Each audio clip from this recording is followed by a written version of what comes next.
Você trouxe a Bíblia, meu irmão? Sim ou não? Amém? Culto de ensino, né? E eu quero trazer uma mensagem bem didática hoje. Aquela típica palavra de culto de ensino, no qual nós já demos um título. O título é: o que Deus é? Se alguém chegar até você e te perguntar o que Deus é, o que você responde? Biblicamente falando, né? Você vai dizer: eu acho. Nunca fale isso, pelo amor de Deus. Tudo que a Bíblia diz que Deus é, você tem que saber, tem que estar no teu coração. E obviamente você pelo menos tem que se dar o trabalho de marcar lá na sua Bíblia os textos, pelo menos, que nós vamos ler aqui. Perfeito? Então podemos dizer que nessa manhã nós vamos falar um pouco sobre os atributos de Deus. Ok? O que Deus é? Primeira coisa que nós vamos meditar, primeiro atributo de Deus é o que Deus é. Ele é, repita comigo, imutável. Vamos ler o texto? Vamos lá para Malaquias. E você achando que Malaquias só fala sobre dízimo e oferta, né? Você é muito bobo. Malaquias, olha, é um livro profundo, irmão. Olha o que Malaquias declara a respeito deste atributo de Deus. Malaquias 3. Não, é o versículo 10, não. É o 6. Irmãos, os pastores já ouvi tantas mensagens de dízimo e oferta baseadas em Malaquias 3:10, que eu fiquei traumatizado. Acho que em 8 anos aqui eu nunca abri Malaquias 3:10 para falar de dízimo e oferta. Já? Acho que não. O pessoal já sabe tanto isso, né? Tem tantos outros textos para serem lidos. Malaquias 3:6. Você achou? Porque eu, o Senhor, não mudo. Por isso vós, ó filhos de Jacó, não sois consumidos. Se alguém perguntar a você o que Deus é, você vai dizer para essa pessoa: olha, Deus é imutável, Ele não muda. Ok? Então vamos analisar aqui. Escrevi bastante coisa aqui no meu esboço. Partindo desse princípio de que Deus não muda, de que Ele é imutável, então nós podemos dizer que o nosso Deus, Ele não está evoluindo de um estágio para o outro. Como cristãos, nós não podemos jamais concordar e tampouco ensinar que Deus é um ser que evolui. Um Deus que vem evoluindo com o passar dos séculos. Uma ideia de um Deus que a cada ano vai ficando mais inteligente, mais imortal, mais poderoso. Não. Deus era e sempre foi, sempre será. Amém? Essa ideia de que Deus evolui, de que Deus vai crescendo na sua inteligência, em seu poder, é um equívoco. Jamais deveremos pensar isso. A Bíblia vai dizer, né? Os salmistas vão declarar: Deus é rocha. Amém, irmão? Deus é imutável. Ele não muda. Aí talvez muitos dos irmãos possam dizer assim: mas pastor, está lá escrito na Bíblia, principalmente no livro de Gênesis, lá no início, que Deus se arrependeu de ter feito os homens, de ter criado os homens. E aí, Deus se arrepende? Presta atenção, falei isso lá com o pessoal, eles fizeram várias perguntas para mim, e uma das perguntas caiu nesse tema. A Bíblia, ela se utiliza de vários recursos de linguagem. Temos na Bíblia, no Antigo Testamento, livros históricos, livros poéticos, perfeito? Então, existe um recurso de linguagem chamado antropoformismo, no qual o autor ele vai usar expressões humanas para falar sobre reações de Deus. Deus não se arrepende como eu e você, irmãos, é óbvio. Foi o linguajar humano que o autor, obviamente Moisés, se utiliza para poder expressar que Deus, ele agiu, ele mudou de ideia, ele agiu de conformidade com o comportamento dos homens. Então Deus, ele não se arrepende. Deus não mente, Ele não é filho do homem para que se arrependa, não é homem para que minta. Amém, irmão? Deus é rocha, Deus é um ser imutável. Então essa ideia de que Deus evolui não é bíblica. Deus é eterno, Ele sempre foi poderoso, amém? Sempre foi. Não é um Deus em formação. Ele também não tem inconstância. Deus não é inconstante. Deus hoje, se domingo, ele deve estar com um pouco menos de poder porque ele não atendeu a minha oração. E pastor, aquela irmã, né, que a igreja orou, ela veio a falecer. Então Deus, ele não curou, né? Deus, na sua inconstância, não quis curar aquela pessoa, não quis manifestar o seu poder porque não pôde. Existe, irmão, uma teologia aí que é uma verdadeira aberração, que é um movimento chamado teísmo aberto, e dentre outras coisas, eles ensinam que Deus não tem todo o poder. Olha que perigo! Que Deus não seria todo poderoso como as escrituras e os pastores conservadores ensinam. Então isso é um perigo. Dizer que Deus não tem todo o poder é falar isso, que Deus é o quê? É inconstante. Então aprendemos, pelo fato de Deus ser um ser imutável, que nele, em Deus, não há inconstância no seu ser. Não há inconstância, nem atos e nem os seus propósitos. Deus não é inconstante. O ser humano é inconstante. Nós somos inconstantes, né? Tem dia que você acorda todo animado, né? Tá sabendo que caiu o 13º na conta, você todo alegrinho, porque sabe que vai lá na de Santini, que vai inaugurar agora, e ela não vai comprar várias rasteirinhas, você já fica alegrinho.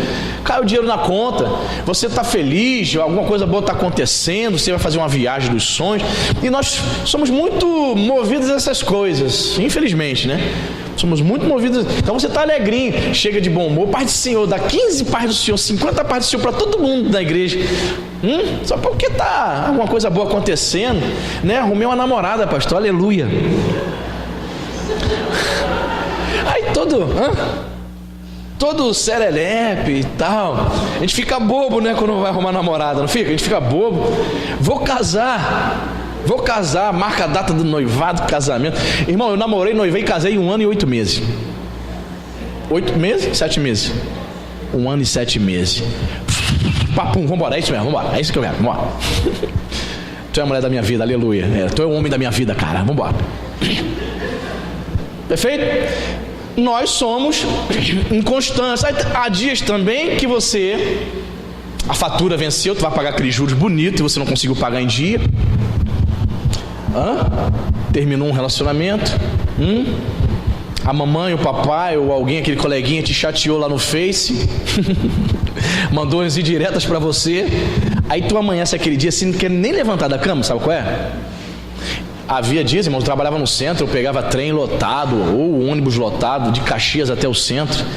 Havia dias que quando eu acordava, eu já imaginava a cena de eu entrando no trem, no ônibus lotado, um calor de 40 graus, eu já chegava no trabalho, você sabe que eu transpiro muito, eu chegava já molhado, falei, Senhor, é isso mesmo, Senhor, já chegava cansado no trabalho, cada viagem, um calor, e o trem, aqueles trens velhos da Supervia, não funcionava o ar-condicionado, agora tem trens novos, né, composições com ar-condicionado, mas na época, meu Deus do céu, aí eu acordava, irmãos, para me levantar, para se arrumar, sabendo que eu ia encarar aquela rotina que realmente mata qualquer um, olha, dava aquela inconstância. Eu não levantava com muita fé não, irmão, mas levantava, tinha que trabalhar, mas não levantava muito alegre não. Somos inconstantes. Deus não é assim. Deus é imutável. Eu, Senhor, não mudo. Deus é rocha. Deus não é um ser que está evoluindo, um ser que está crescendo. Você evoluiu em todos os sentidos nos últimos 10 anos, sim ou não? Deus sempre foi. Deus não precisa disso. Daqui a 10 anos você terá crescido um pouco mais, sim ou não? Como pessoa, como cristão. Deus não depende dessas coisas. Ele é eterno, Ele não muda, Ele é imutável. Amém, irmão? O que Deus é, repita comigo, Espírito. Um texto clássico, claro, né? João 4, 24. Vamos lá.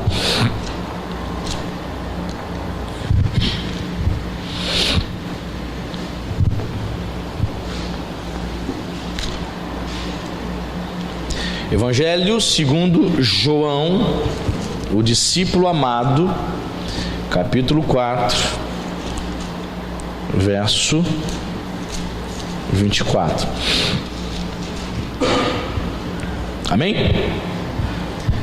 Se te perguntarem o que Deus é, você vai dizer: Deus é Espírito, e importa que os seus adoradores o adorem em espírito e em verdade. Amém? Princípio fundamental do cristianismo: Deus é Espírito. Deus é incorpóreo, Ele não tem corpo. Imagine Deus. Aí você imagina um homem de 2,50 metros? Não. Deus é invisível. Se Ele é Espírito, se Ele não tem corpo, logo Ele é invisível. Você já ouviu essa expressão? Pessoal, não vamos ficar discutindo aqui o sexo dos anjos. Você já ouviu essa expressão? Pois é, essa expressão vem da Idade Média. De fato, os teólogos escolásticos, depois de Tomás de Aquino, ficavam ali discutindo isso mesmo, o sexo dos anjos. Você acredita? Teólogos na Idade Média se reuniam para discutir quantos anjos poderiam bailar na ponta de uma agulha. Parece brincadeira, mas era algo que se discutia. Não chegava a lugar nenhum, mas discutia. Perfeito? Como falar, como tentar encontrar explicações humanas para seres espirituais? Deus é espírito. Aí eu até falei com os jovens ontem, né? Os anjos de Deus são espíritos, perfeito? Não tem sexo, perfeito? Mas todas as vezes que os anjos se manifestaram, apareceram aos homens, eles se manifestaram, eles apareceram, né, como homens, não como mulher. É interessante notar isso também, perfeito? Nunca você vê nas escrituras uma narrativa dizendo que uma anja apareceu, embora os anjos não tenham sexo, perfeito? E Deus é espírito. Partindo desse entendimento, a gente entende que Deus, por ser espírito, Ele é invisível. Os homens não podem ver a Deus, perfeito? Deus, Ele pode ser visto somente por autorrevelação. O que é isso, pastor? Deus pode ser visto? Sim, só se Ele se permitir, só se Ele se revelar a alguém por algum propósito, perfeito? Assim como temos experiência, já conversei com pessoas. Tem uma senhora, uma irmã que congregava aqui, e ela teve experiência de ser curada de uma hemorragia durante anos. Hemorragia não vaginal, mas anal. Ela sofria muito com isso. E nos últimos dias de vida dela, a gente acompanhou ela contou muitas histórias nas quais ela teve uma visão do Senhor Jesus no hospital. E nessa visão, ela vê um homem branco, né? Ela vê claramente o rosto, ela dizendo para mim: pastor, chegou para mim e falou: eis que vou te curar. Vou te curar, e o seu testemunho vai levar muitas pessoas a Cristo. Ela: pastor, não sei se foi um sonho, mas eu acho que foi uma visão. Só sei que depois daquela fala daquele homem, que para mim era Jesus, a hemorragia cessou. Os médicos ficaram perplexos. E ela era da Assembleia de Deus na época. E ela falou: eu andei por muitas igrejas. Ela era mais jovem, né? Por muitas igrejas eu dei o testemunho do que o Senhor fez na minha vida, sabe? Aí você vai duvidar, irmão? Você vai duvidar de que ela viu Deus, viu Jesus?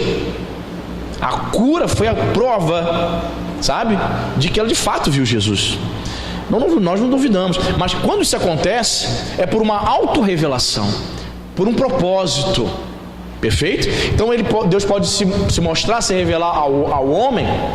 Pode, mas Ele obviamente vai se revelar, porque o normal, o natural, é que os nossos olhos naturais, carnais, não podem contemplar a Deus. Por quê? Porque o próprio Jesus afirma que Ele é Espírito. Se Ele é Espírito, Ele não tem corpo, perfeito?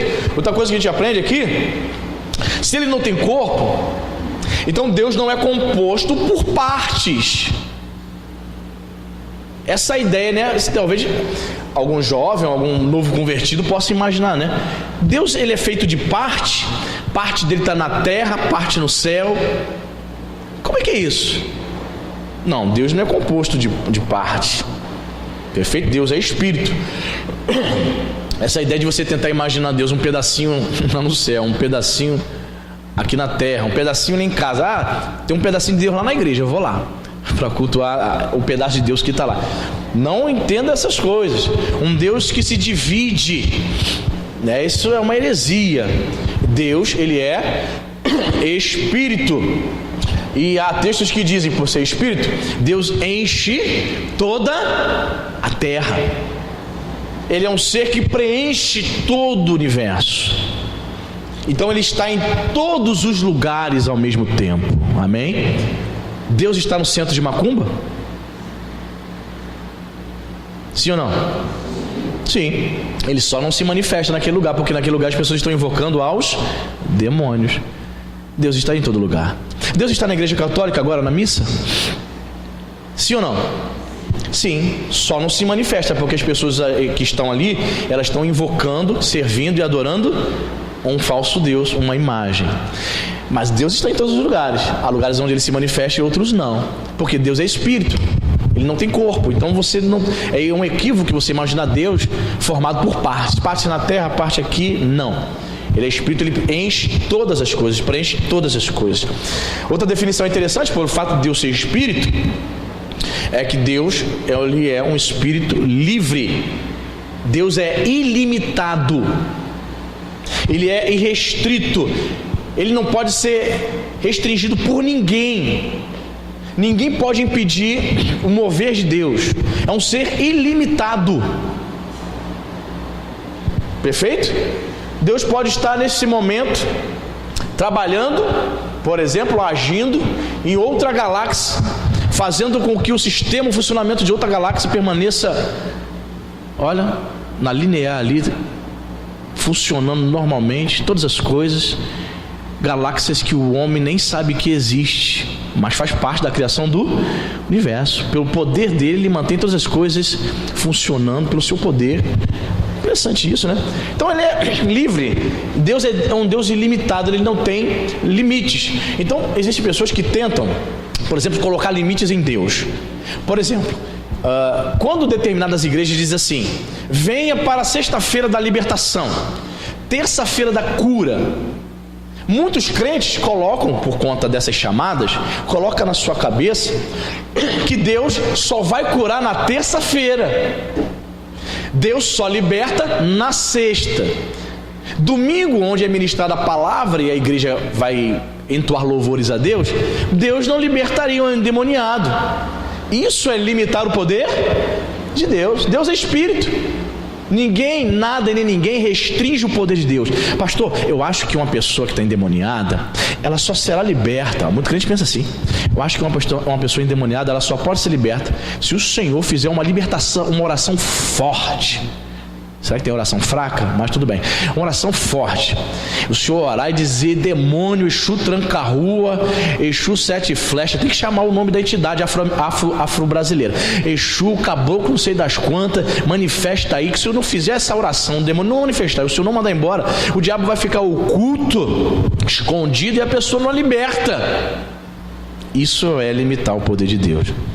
Tais pessoas, elas podem ser libertas no momento da palavra, meu irmão. Conhecereis a verdade libertará de quê? Do engano, de Satanás, irmão. Então esse conceito de você achar que uma pessoa endemoniada só vai ser liberta se ela manifestar e rolar no chão, isso é um conceito que limita o poder de Deus. Deus é um espírito livre, Deus é ilimitado, não há restrição para o agir dele, amém, irmão? É por isso que há pessoas que são baseadas no Espírito Santo em casa, irmãs lavando a louça, enquanto estão lavando a louça, louvando a Deus, recebe o batismo do Espírito Santo, começa a falar em línguas. Interessante, durante os cultos na igreja ela não foi. Sabe por quê? Porque Deus não se limita. Não coloque Deus numa caixa de sapatos. Deus é ilimitado. Ele age muitas vezes fugindo dos nossos padrões de religiosidade. Perfeito? Deus foge desses padrões. Então, aprendemos aqui o segundo atributo. Se te perguntarem o que Deus é, você vai dizer que ele é imutável, você vai dizer que ele é espírito. Terceiro atributo, o que Deus é? Repita comigo: eterno. Salmo 90, verso 2, vamos lá.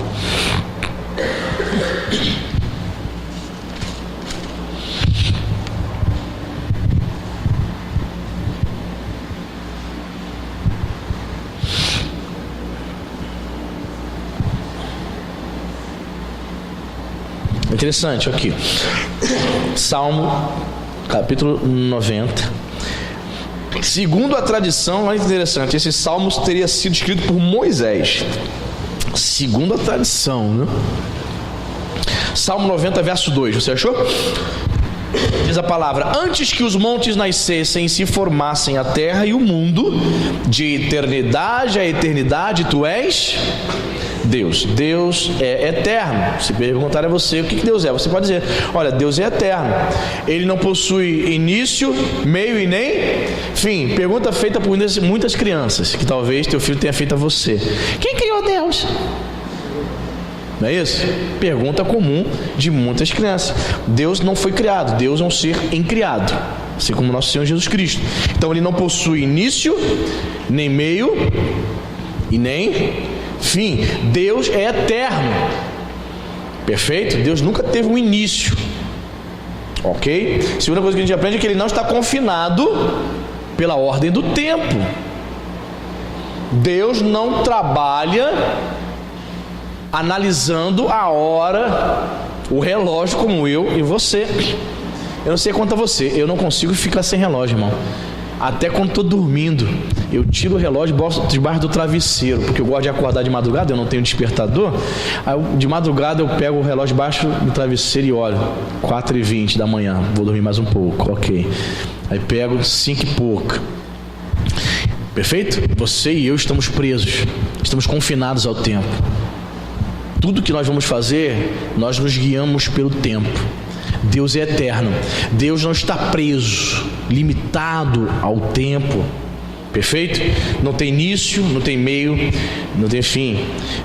Deus é aquele que é, era e que há de ser. Quando o tempo deixar de existir, Deus continuará sendo. Amém? Porque um dia nós vamos entrar na eternidade e o tempo para nós também deixará de existir. Quando o tempo deixar de existir, pelo fato de Deus pertencer à dimensão da eternidade, ele continuará sendo Deus. Não haverá inconstância, não haverá alteração. Deus continuará sendo o que ele é, Deus. Perfeito? Agora eu anotei um detalhe aqui. O fato de Deus ser eterno, não estar confinado à ordem do tempo, isso não significa que ele não tenha nenhuma relação com a história. Perfeito? Um momento clássico na história bíblica em que Deus entra no tempo, literalmente para ver o tempo, é através da encarnação do nosso Senhor Jesus Cristo. Jesus não é o próprio Deus? Sim ou não? Sim. E quando Jesus encarna, nosso Senhor encarna em Cristo Jesus, vem a este mundo, ele se submete à ordem do tempo. Ou Maria teve Jesus com 1 mês de gravidez? Maria teve uma gravidez normal, 9 meses.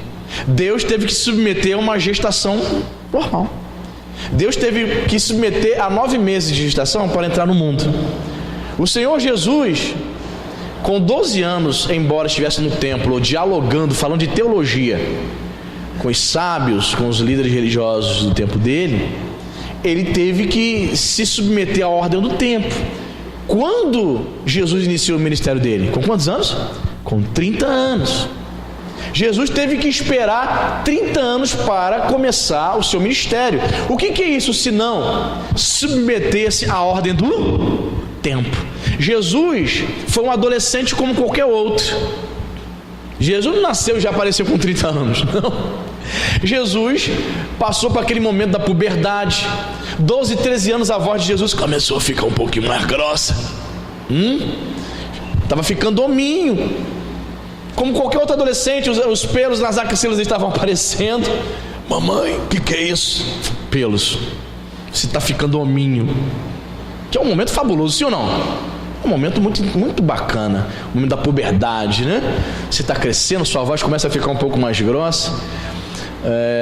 O filho da Viviane, qual é o nome dele? O Gabriel, né? Ele deu uma espichada, né? Ele tá com 15, né? 14, 15. A última vez que eu vi ele aqui, um menino de 12 anos, assim, vozinho de criança, deu uma espichada. Falei com ele esses dias, não sei o que, uma voz grossa. Eu falei, que bacana, né? A puberdade. Jesus teve que passar por isso. Jesus entra na história, Deus entra na história através de Jesus e experimenta isso. Perfeito? Todavia, Deus, como Espírito, Ele não está preso ao tempo, mas o Senhor se relaciona conosco.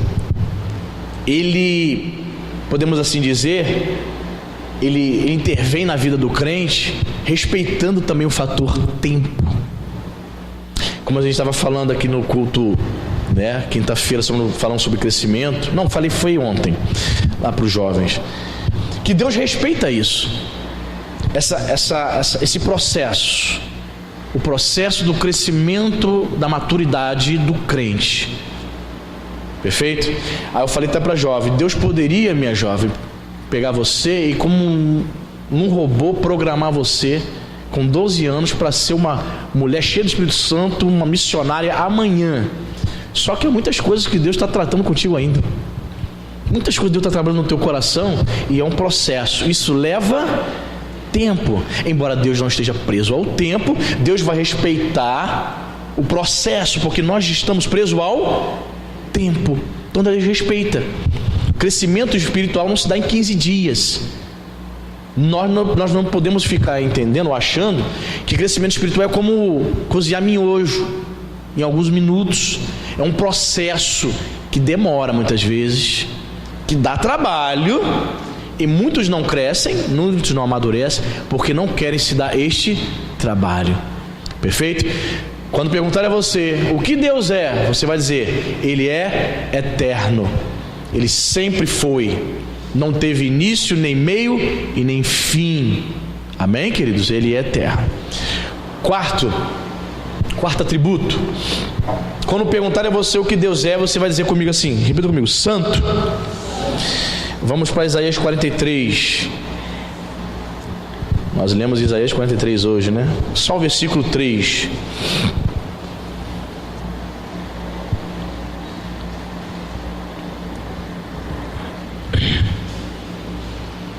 O que Deus é? Deus é santo. Isaías 43:3 diz o seguinte: porque eu sou o Senhor teu Deus, o Santo de Israel, o teu Salvador. Dei o Egito por teu resgate, a Etiópia e Sebá por ti. Então, queridos, você tem que ter o seguinte entendimento: a santidade de Deus é o fundamento da natureza dele. Deus não contempla pecado. Em Deus não há resquício de pecado. Não há. O grande problema do calvinismo é este. O grande problema do calvinismo, segundo Calvino, Deus é o autor do pecado. Segundo Calvino, existem calvinistas que são chamados moderados, que tentam amenizar a situação, fazer um malabarismo teológico para negar este fundamento calvinista, de que Deus é o autor do pecado. Os calvinistas mais rígidos, como Jonathan Edwards, dizia que a queda de Adão já estava predestinada por Deus. Deus predestinou a queda dele. Se Deus predestina a queda de Adão, então Deus propicia tudo para ele cair propositalmente. E isso é uma violação da santidade de Deus, irmãos. Essa teologia é uma aberração. Esse tipo de teologia, onde Deus é culpado pelo surgimento do pecado, é uma aberração. É um entendimento equivocado das Escrituras. Pastor, está escrito lá no texto do Antigo Testamento: eu, Senhor, crio as luzes e as trevas. Isso aí, meu querido, em nome de Jesus, é uma aberração da interpretação bíblica, da hermenêutica. O grande problema nosso é que nós queremos interpretar as Escrituras, textos difíceis, se utilizando da tradução da nossa língua. Equívoco. Para fazer exegese hermenêutica bíblica de textos difíceis, temos que ir para o original hebraico e grego. Pastor, não sei ler hebraico nem grego. A gente tem dicionário mastigadinho para a gente aprender. Perfeito? Comentários bíblicos, justamente para a gente não cair nessas ciladas. Deus não é o autor do pecado. Deus é santo. Ele não criou o pecado. Ele não predestinou Adão para a queda. Deus não fez com que Adão propositalmente caísse, como se ele fosse um Deus louco, esquizofrênico, um tirano, que cria um indivíduo para que ele morra, para que ele caia, dando origem ao pecado. Que isso, irmão? É uma aberração. Sua natureza é santa. Amém? Sua santidade vai indicar a pureza dele. Ele abomina o pecado por conta disso, porque a natureza dele é santa. Ele deseja que o seu povo também seja santo. Então, veja bem, somos filhos. Quando a Bíblia diz que Jesus é o Filho de Deus, percebe? Essa filiação na cultura judaica designava que Jesus tinha a mesma natureza do Pai. Então, quando a Bíblia diz Jesus, Filho de Deus, está dizendo um indivíduo que tem a mesma natureza de Deus. Então, Jesus é Deus. Então, quando a palavra de Deus diz assim: sede santos, porque eu, Senhor, sou santo. Perfeito? O que ele está dizendo? Somos filhos. E se somos filhos de Deus, a nossa natureza precisa ser semelhante à natureza dele, santa. Por isso que o povo de Deus tem que viver em santidade. Somos filhos. Devemos, no mínimo, possuir algo de semelhança na natureza de Deus. E a natureza de Deus é santidade. Por isso ele exige santidade dos seus filhos. Quem é filho possui a natureza do Pai. Amém, irmão? Por que os fariseus intentaram matar Jesus apedrejado lá em João capítulo 6? Por quê? Porque Jesus declarou claramente: antes que Abraão existisse, eu sou. Olha que declaração. O que ele estava dizendo? Estava se identificando com o Deus que se manifesta a Moisés lá na sarça ardente. Ele estava dizendo: eu sou o Deus de Israel. Irmão, o que os caras imaginaram? No mínimo esse cara surtou, é maluco, pancado. Ele está dizendo que é Deus. Esse Jesus, o filho de Maria, o carpinteiro, ele está dizendo que é Deus. Pegaram em pedras para apedrejá-lo, porque a lei dizia que se surgisse algum falso profeta, ele poderia ser morto. Então eles consideraram Jesus no mínimo um falso profeta, senão um louco, ao fazer essa declaração. Mas Jesus não estava mentindo. Jesus estava fazendo uma declaração importantíssima acerca da sua deidade. Ele estava dizendo: eu tenho a mesma natureza do Pai, logo eu sou o próprio Deus. Olha que coisa forte, irmão. Perfeito? O que Deus é? Aí você está aprendendo esta manhã que Deus é santo. E se nós somos filhos, nós devemos também ter esta natureza do Pai. O crente precisa ser santo, separado do mundo, fugir do pecado. Amém, irmão? Foge. A nossa carne gosta de pecar, sim. Por isso Paulo vai dizer ao jovem pastor Timóteo: Timóteo, foge das paixões da mocidade. Paulo sabia que um camarada mais jovem, né? Os hormônios estão à flor da pele. Ele não diz: anciãos, fujam das paixões da velhice. Ele não diz isso, mas ele dá esse recadinho para os mais jovens. Por quê? Os hormônios estão aflorados. Ele sabe, né, que a carne pulsa muito na juventude. Então ele vai dizer: foge, não tente encarar, não tente dialogar, não negocie, foge. É interessante, né? Que quando você foge de algo, parece que você está sendo o quê? Covarde. Mas a Bíblia vai dizer que em relação ao pecado, fugir dele não é covardia, mas é sabedoria. Amém, irmão? Talvez seja uma das poucas coisas que você pode fugir e você não ser acusado de covarde. Você vai ser chamado de sábio. Então foge do pecado. Por quê? Porque você é filho.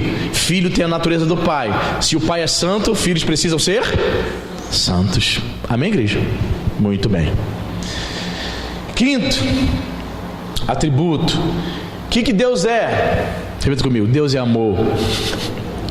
Como cantava a Melissa nos anos 90: o amor é uma fogueira, é fogo que ateia. Quantos lembram? A candeia do coração.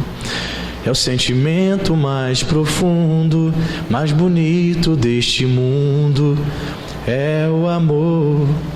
O amor nos faz acreditar, nos dá força para lutar, faz da gente um vencedor. Pois onde existe o amor, não há guerra, não há dor, só o amor. Depois você entra e bota lá Melissa, a música Só o Amor. Melissa, que é da antiga, sabe, né? Fez muito sucesso.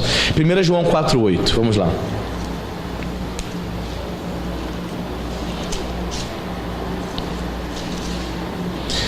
O que Deus é, pastor? Está aí mais um atributo que você pode compartilhar com aqueles que cercam você. Deus é amor. 1 João 4,8.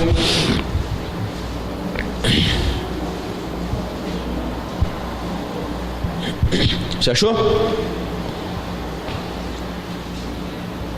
1 João 4,8, lá no final, primeira epístola de João 4,8. Aquele que não ama não conhece a Deus, pois Deus é amor. O amor é a própria essência da natureza dele, amém, irmãos? É interessante que algumas pessoas fazem uma leitura equivocada do Antigo Testamento. Quando vê Deus dando ordem, por exemplo, a Saul para matar o rei inimigo, crianças, mulheres e animais, as pessoas falam: poxa, esse Deus do Antigo Testamento é um Deus perverso, hein? Mandando matar mulher e criança. Há um contexto, né, querido? Há um contexto porque Deus mandava matar nações inimigas.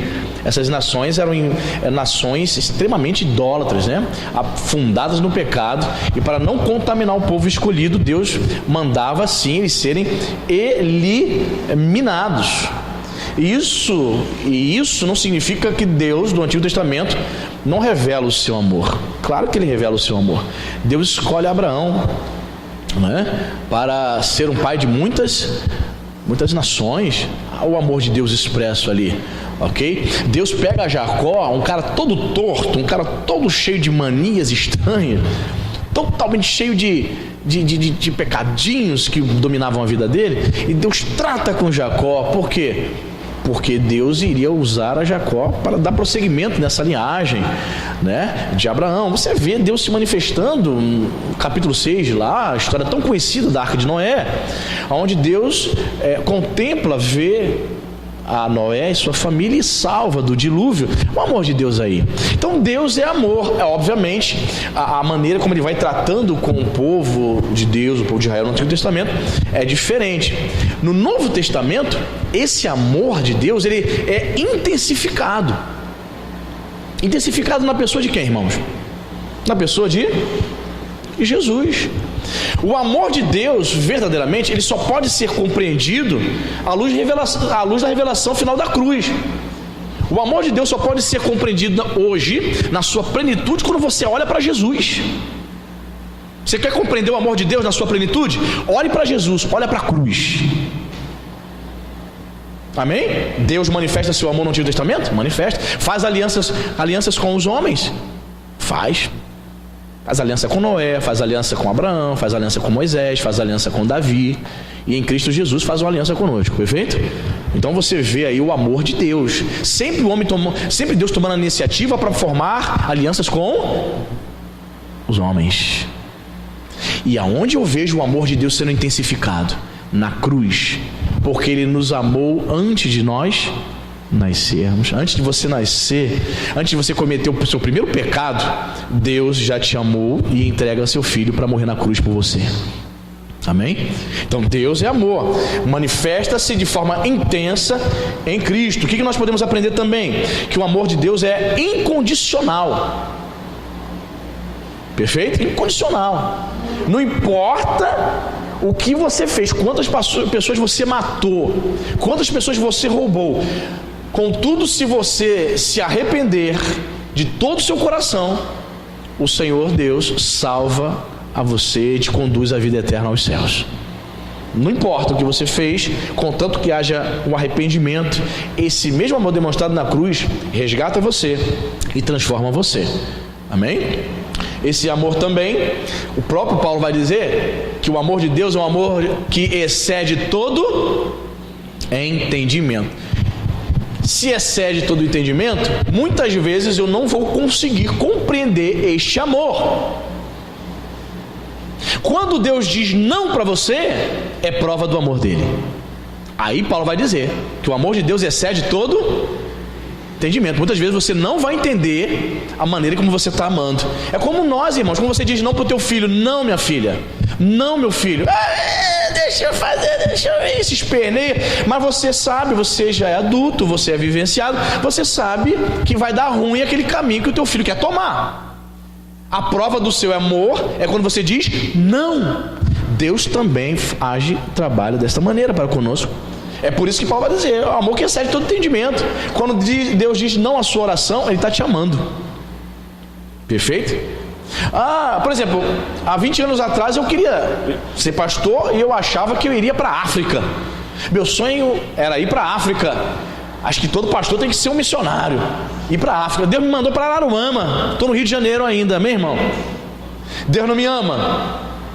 Eu creio que Deus me ama. Talvez o propósito de Deus, possivelmente, não era que eu estivesse na África, mas aqui em Araruama. As almas que Ele separou para que eu pudesse pastorear não estão na África, mas em Araruama, Rio de Janeiro ainda.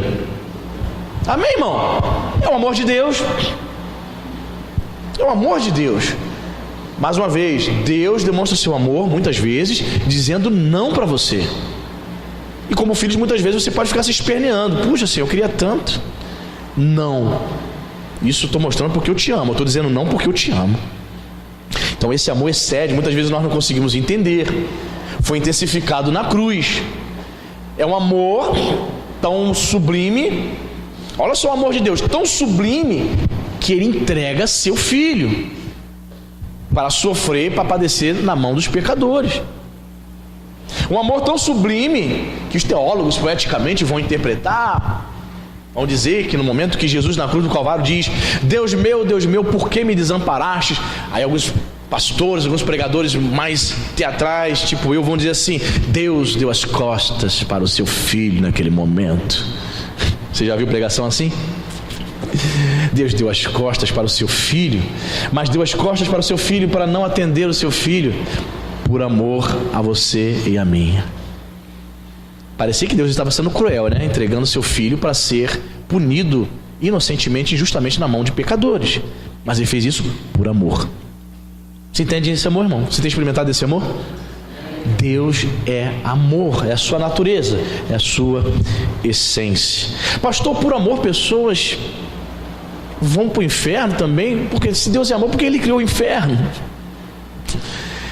Aí, se você veio aqui na mensagem do domingo passado sobre o inferno, à noite você viu falar que o inferno, Mateus 25:41, diz que foi preparado originalmente para o diabo e seus anjos.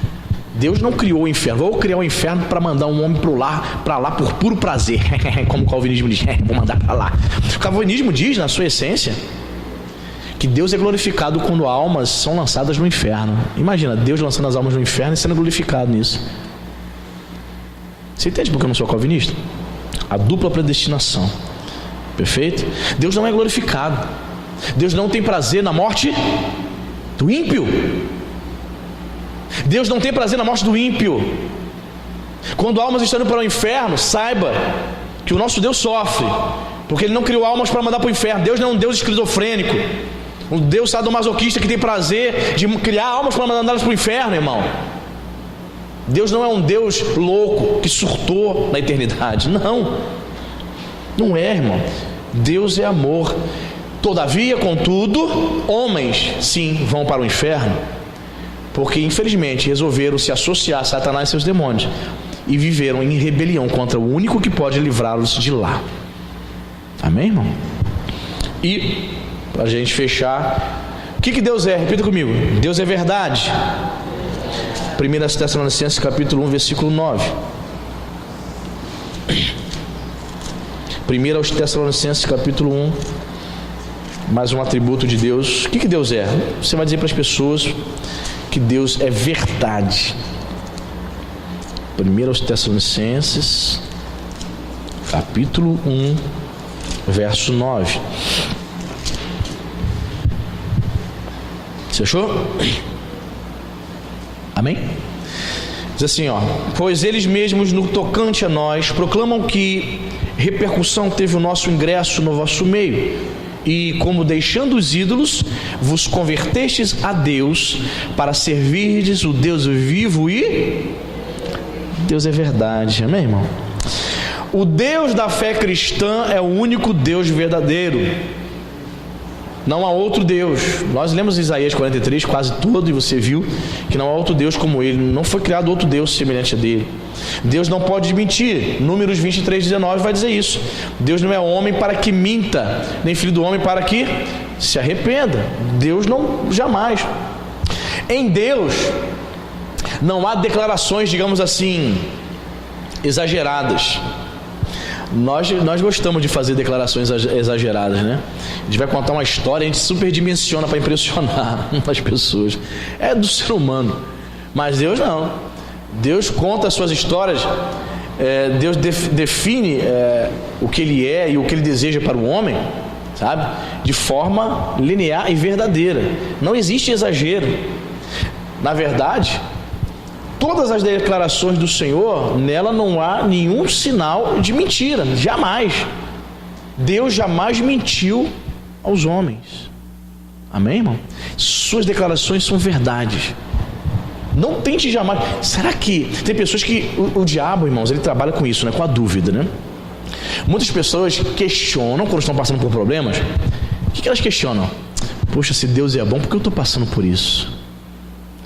Qual foi a tática de Satanás ali? Colocar dúvida no coração do homem em relação à bondade de Deus. Satanás tenta convencer o homem dizendo que Deus não é bom, mas a Bíblia diz que Deus é bom.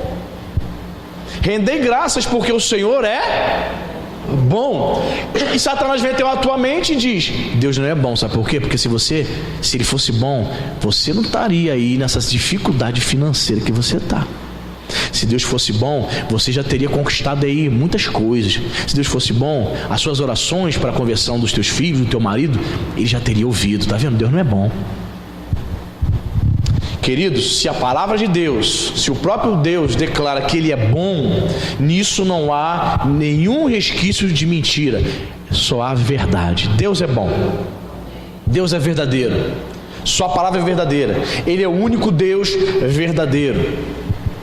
Os outros deuses nada mais são do que os demônios, são anjos caídos, porque havia uma crença também na antiguidade chamada enoteísmo. Enoteísmo com H, né? O que seria isso, pastor? Havia o monoteísmo judaico, né? Crença num só Deus. Havia o politeísmo, crença em vários deuses, né? As nações vizinhas de Israel. E havia também uma crença estranha chamada enoteísmo, que entendia que havia um panteão de deuses, muito semelhante à mitologia grega, né? Com Zeus e outros deuses. E Deus faria parte desse panteão. E também havia essa crença de que havia o Deus de Israel e do lado dele outros deuses também poderosos. Uma crença denominada enoteísmo. E isso é um equívoco. E me parece, lendo Isaías, que durante um período Israel teve essa crença. Me parece que Israel manifestou essa crença. Por isso que Deus vai usar a boca do profeta Isaías para dizer: olha, o Senhor Deus é o único, não há outros deuses. Havia uma certa crença de que haviam deuses tão poderosos quanto o Deus dos hebreus. Era uma crença invocada. Aí, por várias vezes você vai ver essa declaração, os profetas dizendo: Deus é o único, não há outro fora dele, Ele é o único poderoso, etc, etc. Porque havia esse equívoco de pensamento. Então Deus é o único, não existe outros deuses semelhantes ao nosso Deus. Ah, pastor, e o Deus, o Zeus, o Deus dos gregos, ele será que não existe? Não, ele é também tão poderoso quanto? Não, é mitologia, lenda, crença. É a crença dos seres humanos longe do verdadeiro Deus, longe da revelação divina, de que o Deus dos hebreus é o Deus da Bíblia, é o Deus verdadeiro, Criador do universo. Amém, queridos? Você pegou? Você anotou tudo? Está aqui anotado aqui, ó. Deus é imutável, Deus é Espírito, Deus é eterno, Deus é santo, Deus é amor e Deus é verdade. Bendito seja o nome do Senhor. Amém? Vamos orar e agradecer a Deus por essa palavra. Amém. Espírito Santo de Deus, muito obrigado, Pai, porque a Tua palavra nos revela quem o Senhor é. Obrigado, Deus, porque servimos a Ti, Deus santo, Deus eterno, Deus imutável, um Deus que é verdadeiro, um Deus que é amor, um Deus que é bom. Senhor, que possamos a cada dia, Senhor, receber esta iluminação, a revelação, Senhor, da Tua graça. Que possamos, em nome de Jesus, a cada dia desfrutar, Senhor, do grande amor do Senhor revelado em Cristo Jesus. Que a nossa comunhão contigo, por intermédio do Espírito Santo, Senhor, venha se aprofundar, Pai. Que nós, Pai, que cada um dos meus irmãos, que cada um de nós, possamos compreender quem o Senhor é, possamos compreender a maneira como o Senhor age e trabalha em nossas vidas, através das Escrituras, que nos revelam, Senhor, os seus atributos. Meu Deus, abençoe este povo, abençoe a vida do meu irmão. Senhor, que ele possa sair daqui meditando, Senhor, nesses atributos que revelam o teu caráter, Senhor. Que os meus irmãos, eles possam, em nome de Jesus, a cada dia ter essa compreensão do que o Senhor é na vida deles, do que o Senhor tem feito. Quando Satanás, Senhor, tentar colocar alguma seta de dúvida, questionando, Senhor, o teu caráter, quando setas vierem contra nós, nós queremos rechaçá-las em nome de Jesus. Nós queremos refutá-las, Senhor, pelo poder do Espírito Santo, pelo poder do sangue do Cordeiro. Nós queremos rejeitar toda a mentira desse mundo, toda a mentira de Satanás, para vivermos na verdade de Cristo Jesus. Bendito seja o teu nome, Senhor. Obrigado, Deus, pela tua palavra que é ministrada em nossos corações.